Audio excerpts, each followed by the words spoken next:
Isang mapagpalang araw po muli sa inyong lahat mga minamahal nating subscribers at sa mga taong makakapanood pa ng mga videos natin sa mga hinaharap. Ito pong gabay sa video na ito ay ating pong pag-uusapan kung paano ba magpakapit ng mga orasyon at mga devosyon sa inyong mga anting-anting.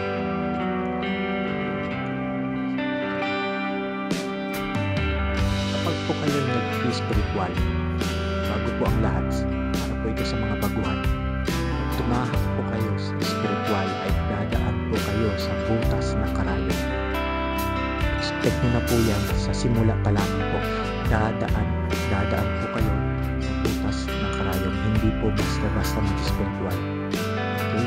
Dahil napakahaba po ng inyong tatahakin pagdating sa spiritual. Ito po ay para lamang po sa baguhan. Ngayon, kapag meron po kayo ng mga activity tulad nito, tawag itong SP Corona, kapag may anting-anting po kayo, ito po ay hindi sinasamba. Ang iba kasi ay ginagawang sinasamba na siya. So, hindi po dapat siya sinasamba. Unang-una po yun para po kumapit ang mga orasyon. Okay? Ito po ay kasangkapan lamang po para po maging malapit tayo sa ating Diyos Ama, sa ating Diyos Anak, sa ating Diyos Espiritu Santo at sa mga banal na Espiritu. Okay? Para po tayo maging malapit. Tandaan niyo po na ang Diyos ay Espiritu at doon po tayo magdadasal mananampalataya sa Espiritu. Sabi nga ng Diyos Anak, walang makapunta sa Diyos Ama nang hindi dadaan sa Kanya. Okay po? So, ang banal na Espiritu ay nagkatawang tao upang maligtas tayo dito sa mundo ng kasalanan. Ganun din po kung kayo ay magdedebosyon. Kayo po ay magdedebosyon sa Espiritu. Ito po ay tatanging kasangkapan lamang po, kagamitan upang maging malapit po tayo sa ating Diyos, Ama, Anak at Espiritu. At sa pamamagitan nun, nagbibigay ito ng proteksyon. Okay po, pero hindi po siya sinasamba. Ito lamang po ay kagamitan. Dahil dapat po bilang mananampalataya at nagdedebosyon, tayo po ay dapat magdadasal at mananampalataya sa Espiritu. Okay, sa banal na Espiritu, sa hindi nakikita.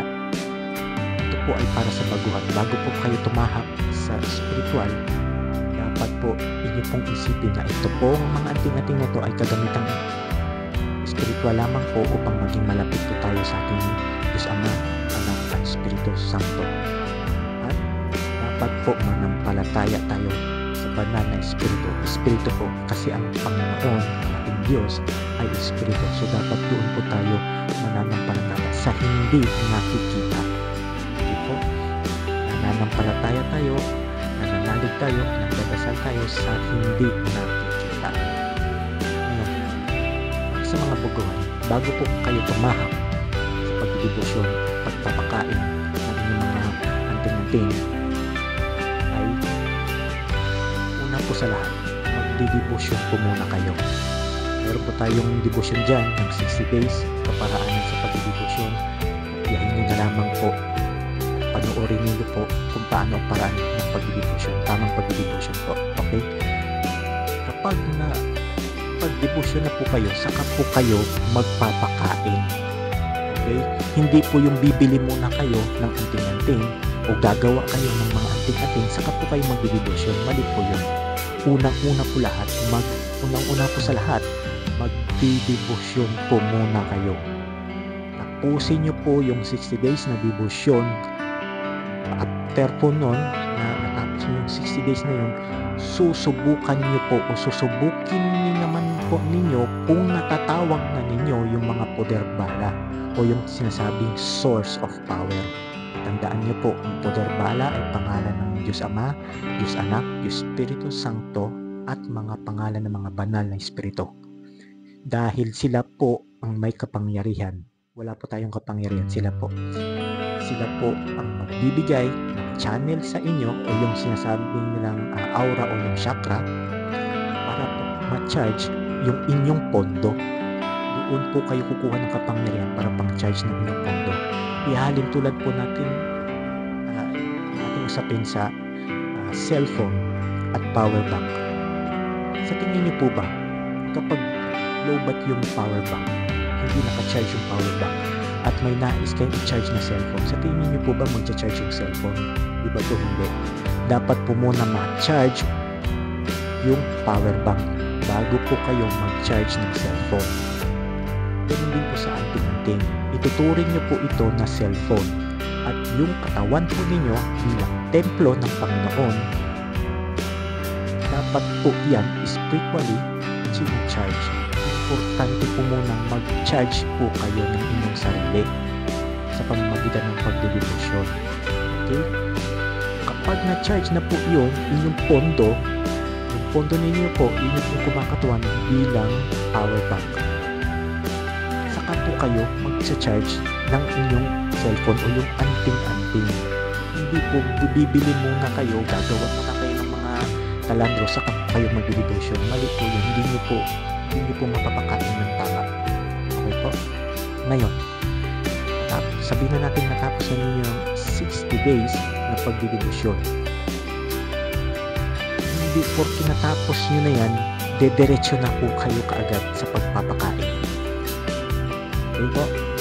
Yung may bahagi po akong video dyan ng step by step, ito po ay guide lamang po. Pero hindi porke natapos na ninyo yung 60 days, ay magpapakain na kaagad kayo ng mga talandro. Kasi po, ang iba po kasi ang isip nila after ng 60 days saka magpapakain ng mga anting-anting. Yung iba naman ang isip nila, mga baguhan, ang isip nila, magdidebosyon sila, sabay na yung anting-anting. Mali po yun. Kasi sino naman po ang kakain kung wala pong nakatira? Importante po na may banal na espiritu at pangalan o aura ng espiritu ng Diyos bago po kayo magpakain. Wala pong kwenta kung pakain kayo ng pakain kung wala namang kakain kasi po walang nakatira. Importante po na merong nakatira. Ngayon, paano nyo po matatawag yung mga banal na espiritu ng Diyos para tumira sa inyong anting-anting? Unang-una po sa lahat, pag natapos na po ninyo ang inyong debosyon, susubukin ninyo po yung mga poder bala, yung source ng power. Nag-upload na po ko dyan ng videos kung paano po yung gabay o guide sa pagsubok kung inyo na pong natatawag ang inyong poder bala. Importante po yun bago po kayo magpakain ng mga anting-anting. Dapat po muna natatawag ninyo. Yung abang lingkod po ay dumaan din po sa butas ng karayom. Unang devotion ko 60 days, hindi ko po sila natatawag.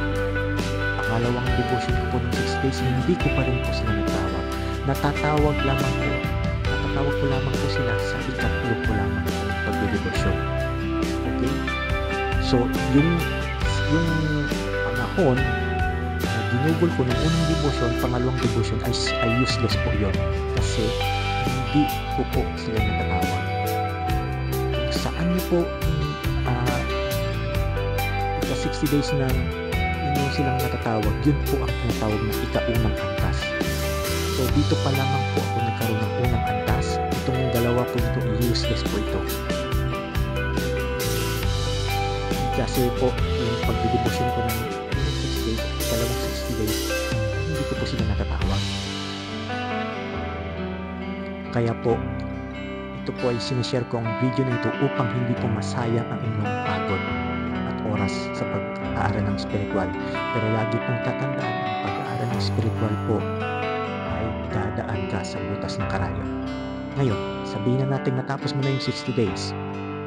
Sabihin na natin na ilagay natin on the book dun sa record dyan sa in-upload kong video. Susubukin ninyo po kung inyo pong natatawag ang inyong mga poder bala. Kapag natatawag nyo na po sila, saka po kayo magpapakain o tatawagin nyo po sila para tumira dito. Mag-upload po ako sa mga subscribers lamang po na kaparaanan pag tinawag niyo po sila, sa mga nagbahagi po ako sa mga nagbigyan ko pong mga anting-anting dyan. Nabigyan ko na po sa mga minamahal nating subscribers na nabigyan na po ng anting-anting. Nagbigay po ako sa kanila ng kaparaanan at dasal o sinasabing salansan. May salansan po yan. Sa kanila po, alam na po nila yun kung paano sila magpakarga o magpasakay. Kung baga sa gamutang spiritual, kayo po ay nagpapasakay. Kayo ay nagpapasakay sa pasyente. Parehas din po ang paraanan, pero iba po ang dasal para magpasakay naman sa mga anting-anting. O yung tatawagin ninyo ang yung portfolio o yung source of power. Okay po. Okay. Kapag natatawag nyo na sila, saka po kayo mag-devotion. Bibili na po kayo ng anting-anting, o kaya po ay gagawa kayo ng landro ninyo na angkop sa testamento ninyo. Kapag papakain naman po kayo, lagi niyo pong tatandaan na magdadasal kayo sa banal na Espiritu. Kasi ang ating Diyos Ama, sa Anak, Espiritu ay Espiritu. Kapag nagdadasal po kayo, nananampalataya kayo sa banal na Espiritu, dapat po hindi po nakikita. Hindi niyo po nakikita. Ibig sabihin, pangalawang paraan, ilalagay ninyo sa inyong palad ang inyong anting-anting. Papatungan ninyo ng inyong kamay. Pwedeng ganito, pwedeng nakaangat lang ganyan. Itatapat ninyo po ang inyong anting-anting sa inyong bunganga. Kahit mga isang dangkal lamang po ay ayos na. Isang dangkal ng layo sa inyong bunganga. Itatapat ninyo po yan. Kapag itinapat ninyo po iyan, saka po kayo magpapakain. Ngayon, pag nagpapakain po kayo, importante na kayo po ay nananalig sa banal na Espiritu dahil ang ating Diyos Ama ay Espiritu. Kapag sinabing banal na Espiritu, dapat hindi nakikita. Ano hindi nakikita? Umikit po kayo. Ganun lamang po kasimple. Nakapikit. Nakapikit po kayo, saka po kayo magpapakain. Okay? Importante po muna yun na magampanan ninyo hanggang sa ikalawang antas. Unang antas, tapos na po yung devotion ninyo. Tatawag nyo na yung poder-bala. Ikalawang antas, doon po kayo magpapakain. Ngayon, kapag nagpapakain po kayo, kapag kayo po ay bumabangkit o bumibigkas ng inyong mga devotion ng testamento, ay dapat po nakapikit kayo. Kasi kayo po ay nananalangin sa banal na Espiritu. Kasi po, kapag mabanggit na kayo ng orasyon at natapos na ninyo ang dasal, saka po ninyo iihip, hindi po yung ihip na diretsyon nyo gawin nyo kaagad, hindi po yung ihip na malumanay.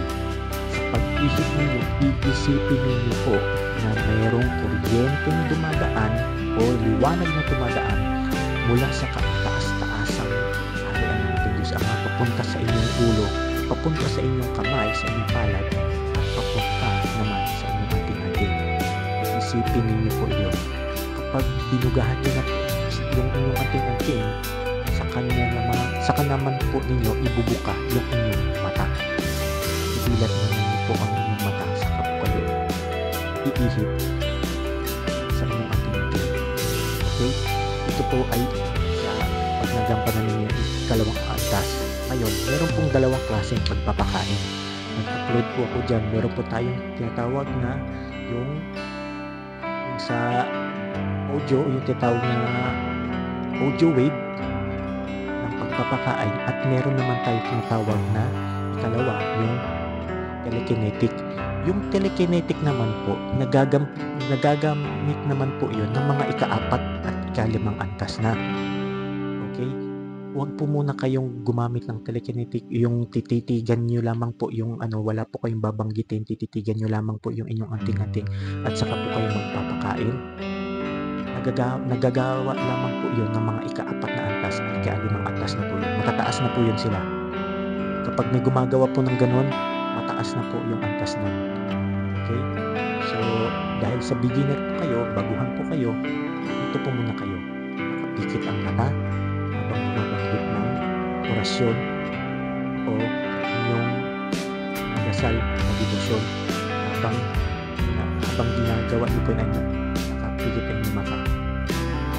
Pag natapos na po ninyo ang dasal, ibukas niyo po ninyo, imulat niyo ang mata, tingnan niyo po yung ating-ating, saka po ninyo iihipan ng malumanay. Hindi pong ihip ng parang hindi yung malakas, parang malumanay lang po. Pero yung malumanay po na yun, dapat po galing sa tiyan. Galing po yung hangin sa tiyan ninyo. Kung kayo po ay kumakanta o singer kayo, alam niyo na po yung ibig sabihin.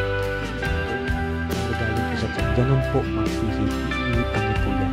Ngayon, sa usapin naman ng pagpapakain, dahil kung sabihin natin natatawag na ninyo at pinapakain na ninyo yung nabiling ating-ating o gumawa man kayo, may paraan naman po tayo dyan ng pag-cleansing. Cleansing nyo muna bago nyo sila basbasan at pakainin. Okay, may paraan po tayo dyan. Panoorin nyo naman po, search nyo naman po. Search nyo na lamang po sa ating mga video kung paano po yung pag-cleansing nyo bagong biling mga ating-ating. Kapag nagpapakain po kayo, ikatlo naman pong pamamaraan. Kapag nagpapakain po kayo ng ating-ating, dapat po isang peraso lamang. Kung kayo ay baguhan, importante po na isa lamang po. Okay? Babalik po tayo sa usaping power bank. Kung kayo ay power bank at maraming nakalatag dyan, sabihin natin, maraming nakalatag, mga anting-anting,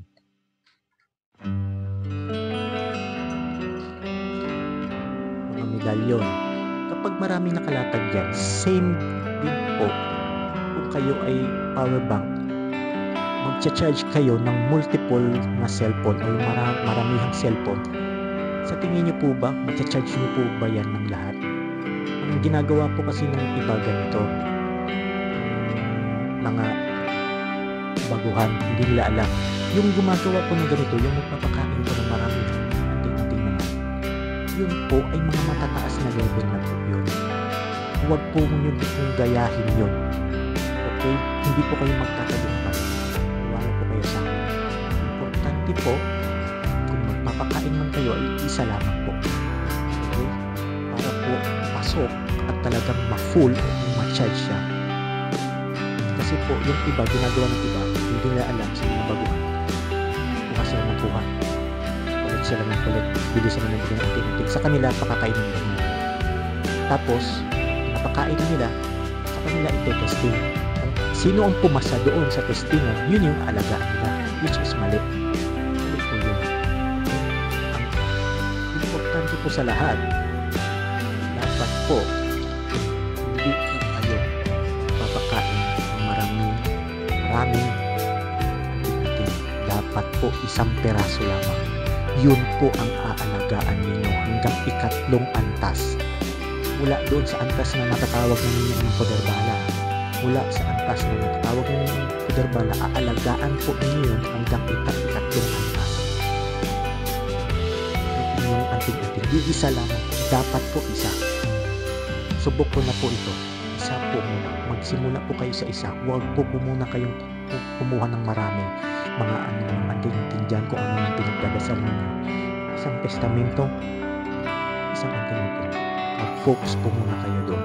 Bakit po? Kasi po yung pagmamahal ninyo sa testamento, yun po yung humakapit sa anting-anting at mas mabilis po siyang magkaroon ng bisa. Okay? Ngayon, kapag po kayo ay nagdidebosyon, ika-apat naman po na pamamaraan.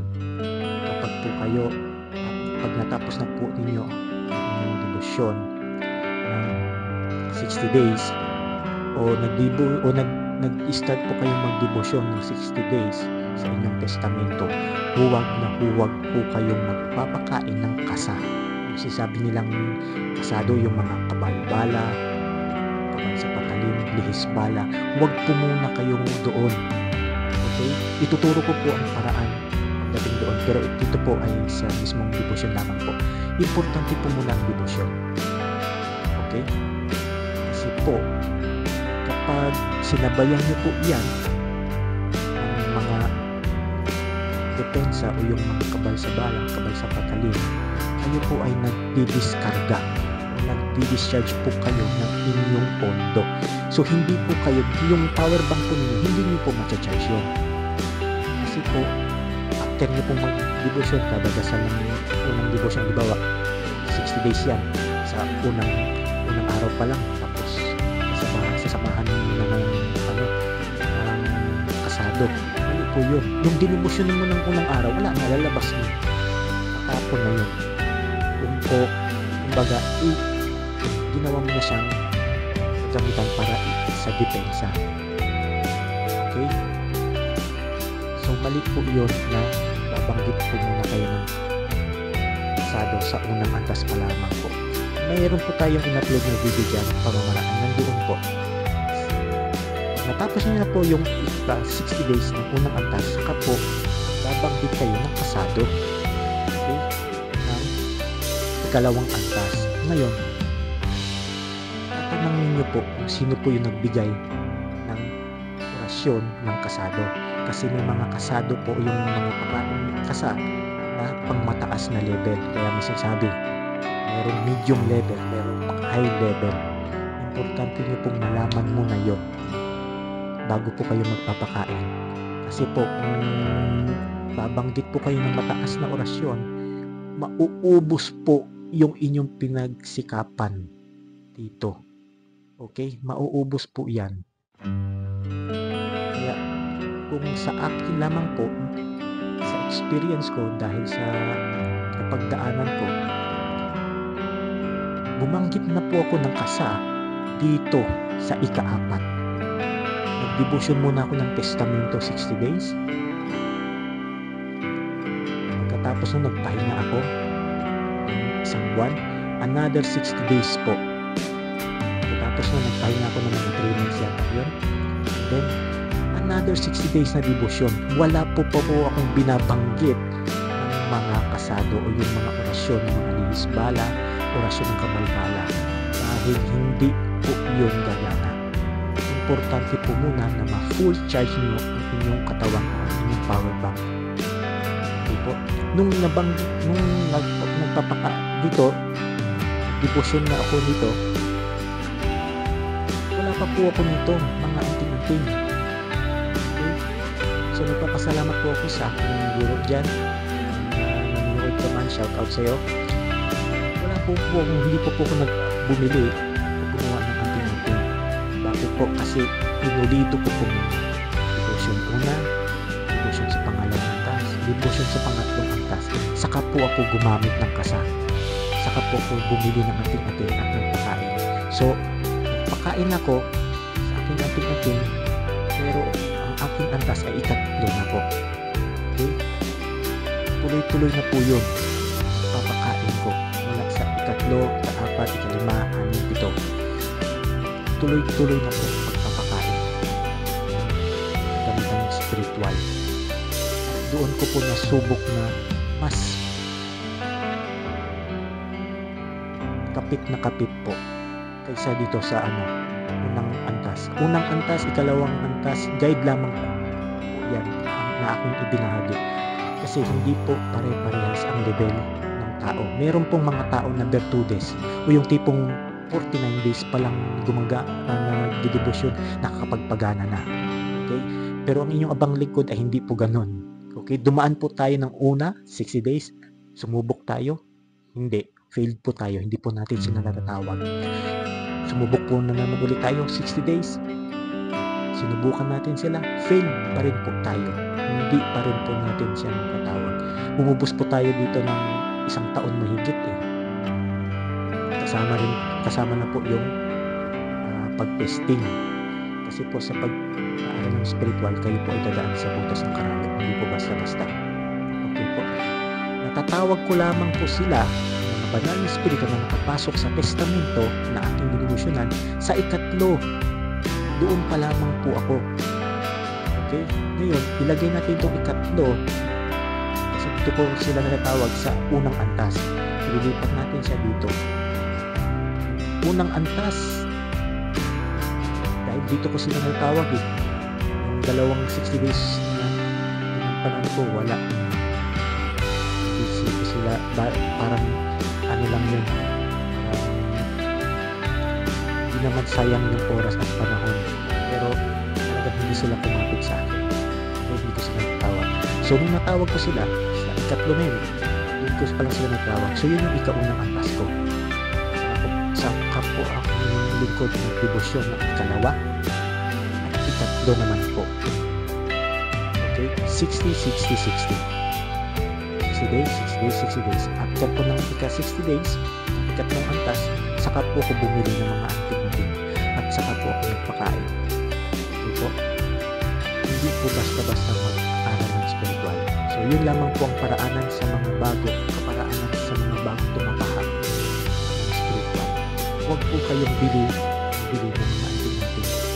Importante po muna bumili kayo, mag-devotion kayo sa inyong testamento.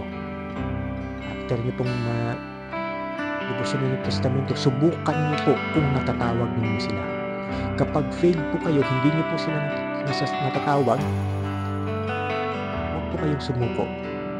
Mag-devotion po ulit kayo.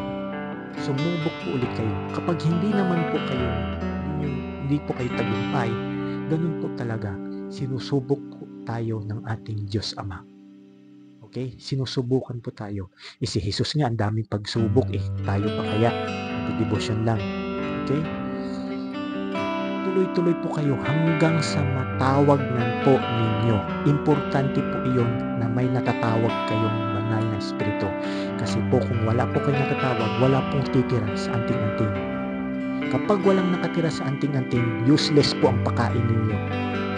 Parang palamuti lamang po ang inyong anting-anting. Okay? Design. Palamuti lamang po yan kung wala namang kumakain o walang nakatira.